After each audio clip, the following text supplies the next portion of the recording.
gracias por venir. Esta es nuestra quinta presentación en la Galería de las Colecciones Reales.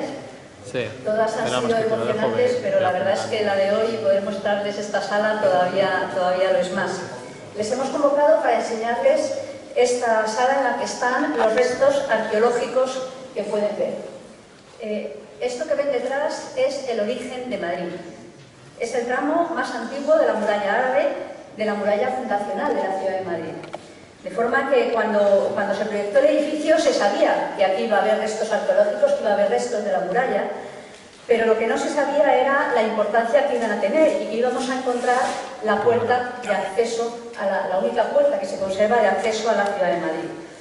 Cuando comenzaron los trabajos de excavación arqueológica, viendo la relevancia que tenían, decidieron integrar en el museo, integrar en la visita a la Galería de las Colecciones Reales estos restos para que se pudieran visitar y poder así poner en valor el valor histórico que tiene estos restos. Y el resultado es el que ven hoy. Esta imagen en la que tenemos aquí en el corazón de Madrid, esta fortificación incluida en este maravilloso edificio del siglo XXI, la combinación de los restos más antiguos de Madrid con el edificio más moderno, que nos parece que es algo que merece la pena destacar.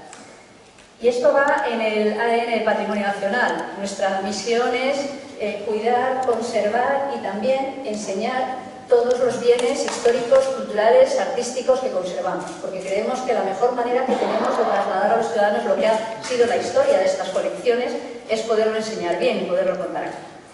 También hemos decidido que la mejor manera de entender el contexto histórico era a través de un documental. Hemos preparado un pequeño documental que se expondrá en esta sala cuando el museo esté abierto, cuando la Galería de las Colecciones Reales esté abierto y nos permite explicar lo que era el origen de la ciudad, cómo ha evolucionado hasta hoy. De forma que, si les parece, para empezar, vamos a proyectar el documental que se podrá ver luego en la galería.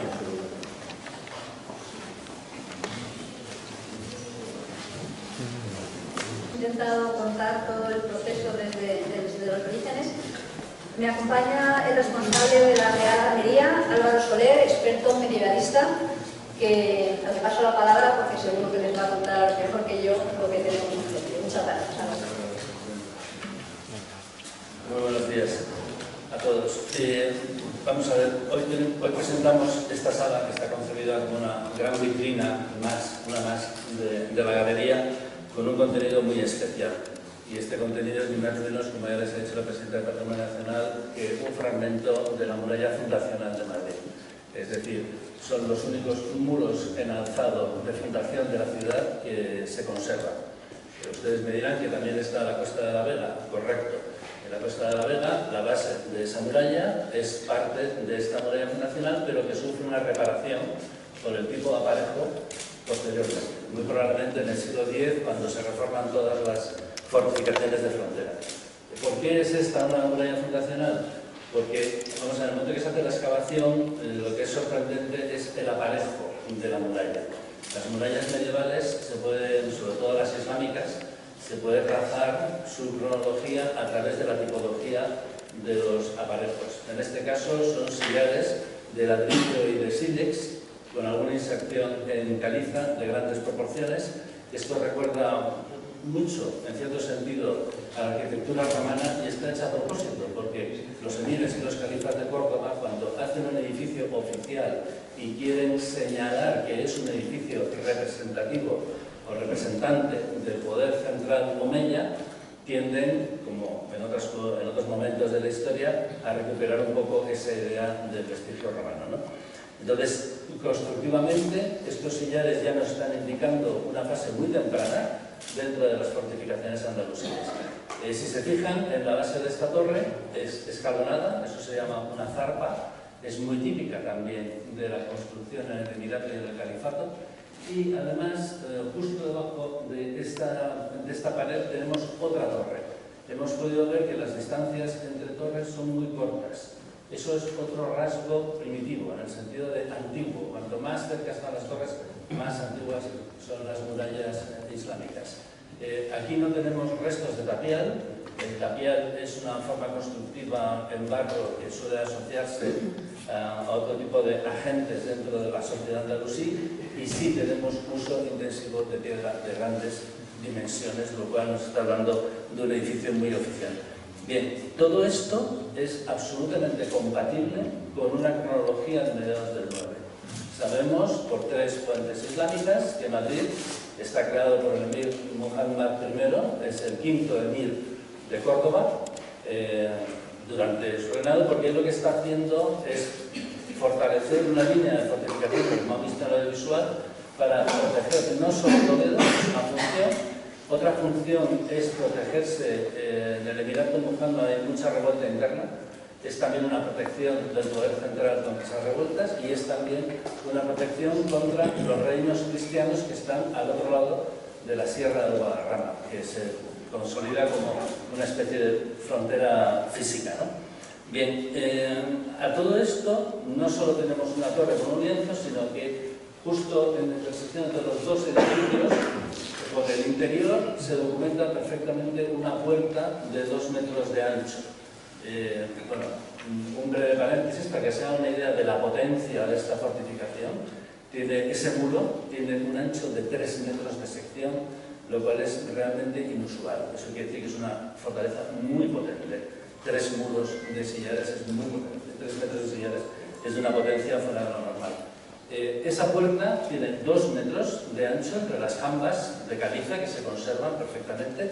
Además son en caliza blanca, otro rasgo muy romano, el señalar ese guiño hacia la antigüedad. Y lo que le hace importantísimo es que es la única puerta que conocemos que se conserve en alzado. Cuesta de la Vega está arrasada, pero esta está entera. Esta está entera hasta 1,70 metros aproximadamente de altura, lo cual la hace absolutamente inusual. Eso quiere decir que tenemos, si vemos este espacio que hay a la izquierda de la torre, eso es una calle de entrada. Ahí evidentemente habría una calle de entrada, pero esto sería una puerta en codo. No entrarías directo a la ciudad, te encontrarías un muro que te obliga a hacer 90 grados y 90 grados.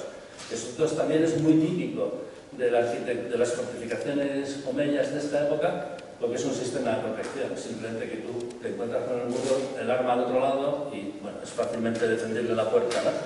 Pero esta es la gran importancia. Tenemos una ciudad como Madrid que ahora sí que tiene vestigios de verdad fundacionales, lo cual no pasa en ninguna otra capital de la Unión Europea para este periodo. Y también otra cosa muy importante, esto es una muralla islámica. Tenemos la única capital de la Unión Europea con un pasado musulmán fundacional, lo que nos diferencia también del resto de Europa. Junto con ella, bueno, decirles también que para ver este tipo de fortificaciones nos tenemos que ir a Mérida, nos tenemos que ir a la Puerta de Alcántara, en Toledo, que sería muy parecido. Si ahora tomamos a Toledo, la Puerta de Alcántara, nos podemos imaginar perfectamente Madrid así. Tendríamos que ir a Vascos en Toledo, tendríamos que ir a Balaguer, en Lérida, ya en la marca superior, no en la marca media, que es donde estamos, de la frontera. Y quiero decir, bueno, y también incluso la ciudad de Sepúlveda, que tiene una fortificación islámica con algunas de las torres de Sepúlveda son muy similares a esta. O sea, está perfectamente encuadrada en ese periodo de vida y por tanto es absolutamente compatible con la fundación, con el primer momento fundacional de Madrid. Los primeros muros de Madrid que conocemos serían estos.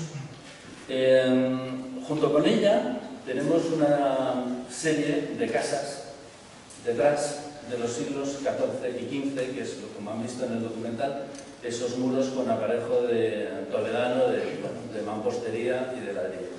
Muy posiblemente estos son casas del barrio de San Miguel de la Sagra.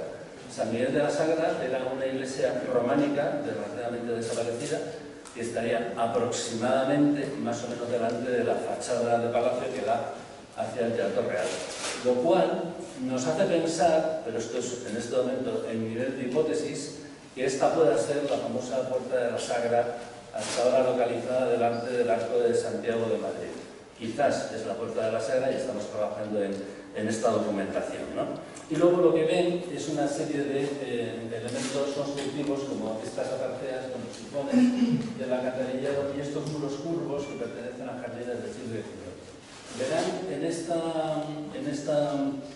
esta sala que nuestros compañeros de la Dirección de Inmuebles nos han echado una mano muy importante con este recrecido del suelo. En realidad la sala, el suelo está a este nivel donde están ustedes, pero se ha hecho este recrecido para dar una idea de que esto es una fortaleza que cae al río. O sea, en realidad la fortaleza está esa sería exactamente el borde de caída del barranco hacia el Manzanares, ¿no? Y por eso se ha hecho esta simulación del terreno para que se pueda comprender. Yo creo que en el audiovisual se ve muy bien toda esa caída, pero habría que reconstruirlo de alguna manera. Y entonces, bueno, pues más o menos la cota del nivel natural estaría justo debajo de estos sillares que tenemos aquí, ¿no? Entonces, eso es lo que hemos pretendido, ser lo más didácticos posibles para que todo el mundo lo pueda entender y pueda complementar el audiovisual. Pues muchas gracias. Vamos a dar paso a las preguntas, pero por favor identificarse con nombre y medio. Si tenéis alguna pregunta,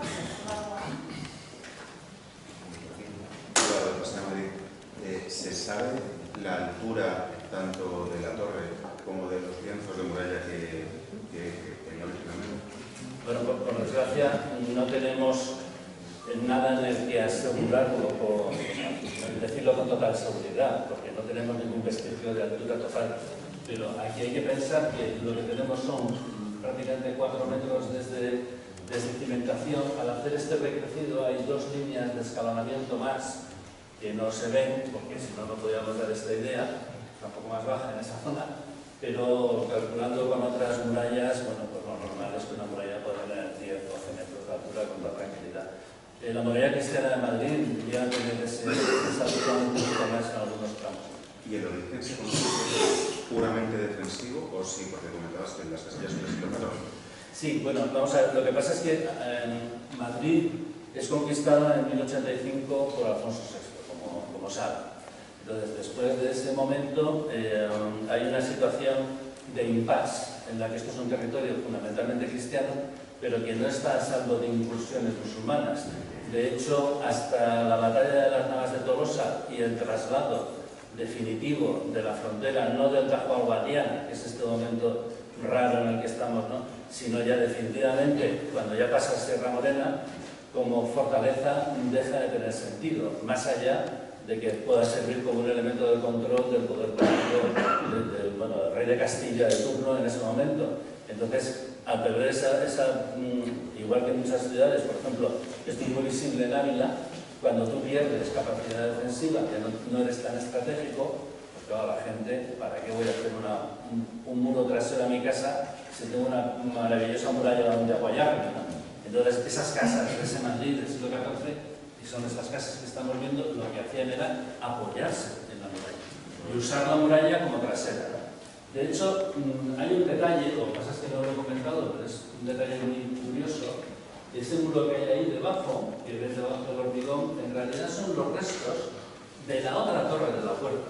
Hemos tenido la mala pata que cuando se construye este edificio van y dan justo encima de la torre.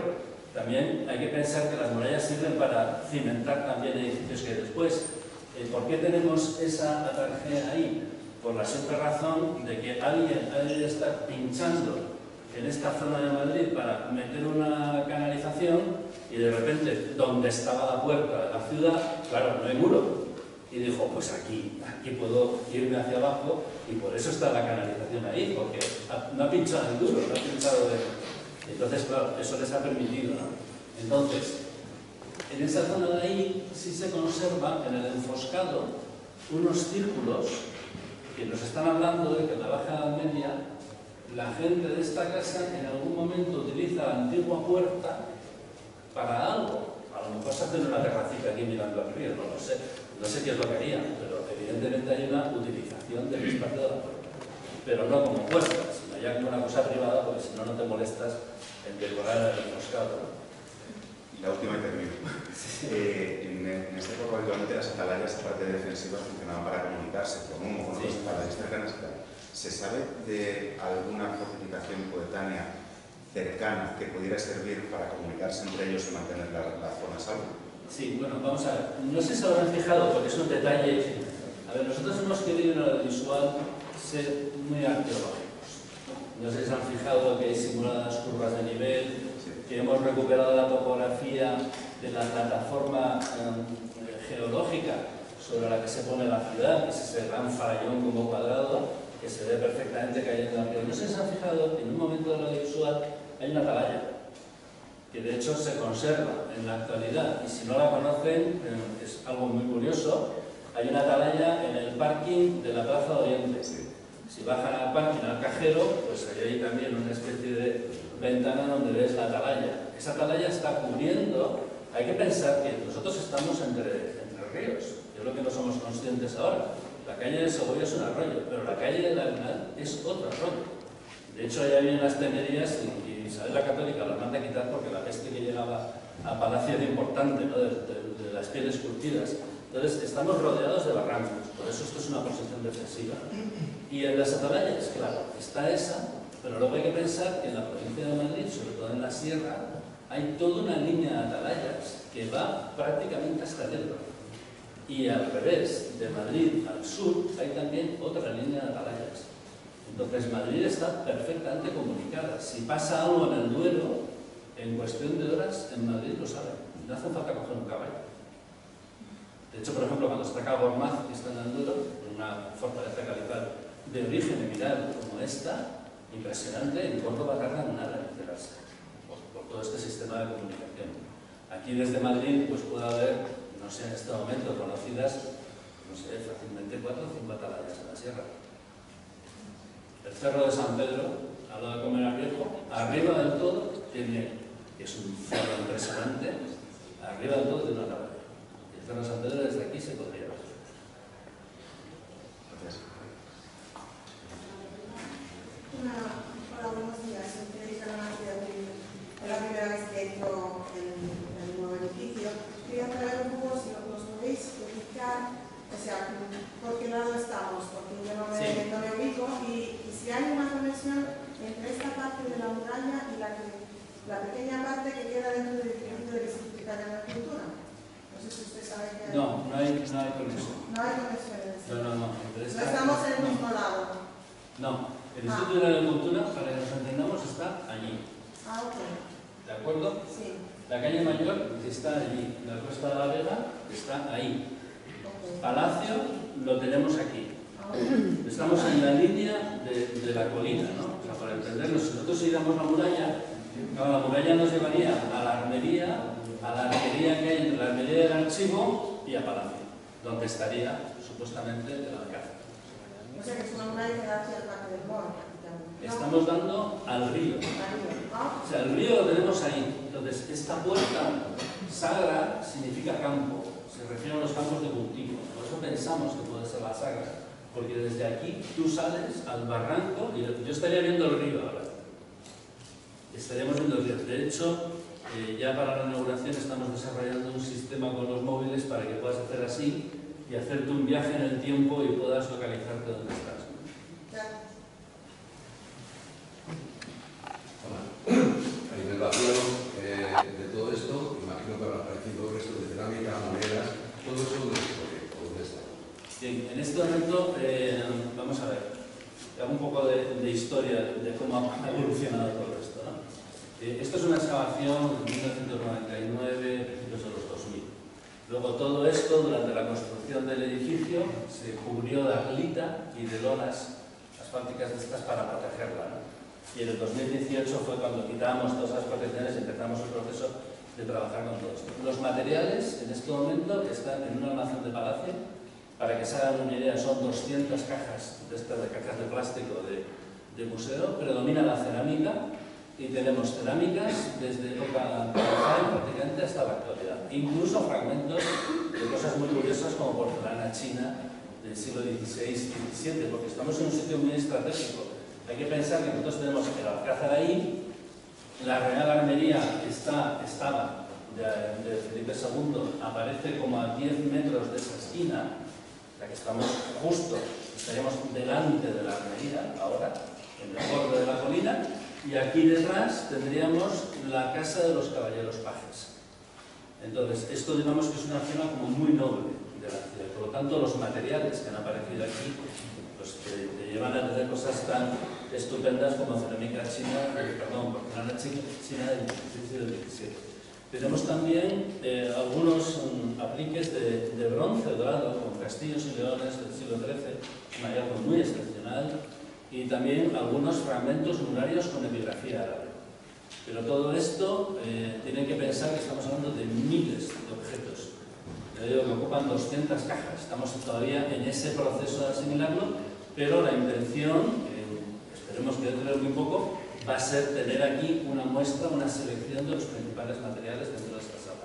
Integrados, pero tenemos que esperar a terminar el estudio de todo, claro. ¿Se ha encontrado algún resto nuevo anterior? No. Nada. No. Aquí no hay nada que nos pueda hablar de un pasado visigodo, ni romano. Lo digo por las polémicas de los visigodos, los romanos, todas estas cosas, nada, cero. No hay ningún dato consistente que todo lo permita. Igual que esta muralla es consistente por sí misma y evidente que es viral para un arqueólogo medieval, pero en cuestión de periodo visigodo y romano, Roma está en la Vega, es un sitio tranquilo en época del Imperio, y para los visigodos también, es un sitio relativamente tranquilo. Esto no les interesa tanto y estamos demasiado cerca de Toledo.